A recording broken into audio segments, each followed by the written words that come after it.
The newsroom was quieter than usual, wrapped in the soft glow of holiday lights that blinked like tired eyes above empty desks. December had a way of slowing everything down while somehow making every story feel more urgent.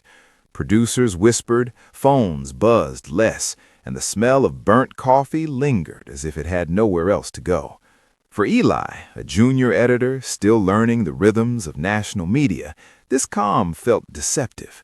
The holidays were when stories slipped through cracks, when assumptions hardened into headlines before anyone stopped to ask whether they were true. It started with a push notification that never should have been written. A celebrity blog hinted at trouble in a beloved anchor's home, carefully avoiding names while using just enough clues to make readers guess. Social media did the rest. By noon, Eli watched speculation snowball across timelines, each repost adding certainty to something that had no verified source. He scrolled, uneasy, noticing how quickly strangers felt entitled to private lives simply because those lives appeared on screens every morning. Craig Melvin's divorce, the unseen truth behind the holiday news, appeared as a draft headline in a shared document, bold and accusatory, despite being built entirely on silence.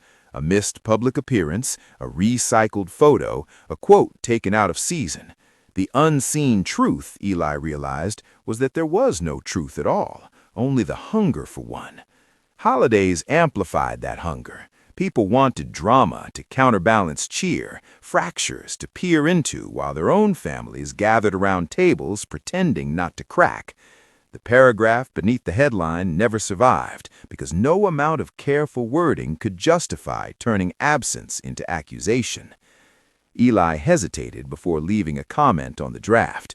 He knew how the system worked. Attention paid salaries, clicks justified ethics meetings after the fact. Still, he typed slowly, suggesting caution, reminding the team that silence was not evidence and privacy was not deception. His words felt small against the momentum of trending topics, but he left them anyway, like a note slipped under a locked door. That evening, snow began to fall in the city, muting sirens and softening streetlights. Eli walked home past storefronts decorated with fake snow and scripted joy. Inside apartments, families argued, reconciled, avoided, and loved one another, unseen truths that would never make headlines. He wondered why the media so often mistook visibility for ownership, as if watching someone meant possessing the right to narrate their pain. The next morning, the headline was gone, replaced by a safer, duller story about year-end reflections. It drew fewer clicks and less excitement. Social media moved on, as it always did, chasing the next shadow shaped like a scandal. Eli felt relief mixed with frustration. The correction would never travel as far as the rumor, and that imbalance sat heavy in his chest. At the newsroom holiday party, laughter echoed awkwardly between desks.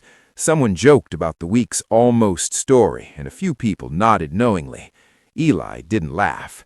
He thought about how easily lives could be bent into narratives, how truth required patience while rumor only needed timing. Journalism, he realized, wasn't just about finding stories. It was about knowing when not to tell them. Later that night, Eli wrote in his notebook, a habit he'd picked up to stay grounded. He wrote about restraint, about the courage it took to let a headline die. He wrote about the unseen truth behind holiday news, that the most important stories were often the ones left untouched out of respect rather than fear. As the year closed, the newsroom lights dimmed earlier, and the city exhaled into winter. Somewhere beyond the screens and speculation, real people lived their lives uninterrupted, and that, Eli decided, was the ending the story deserved.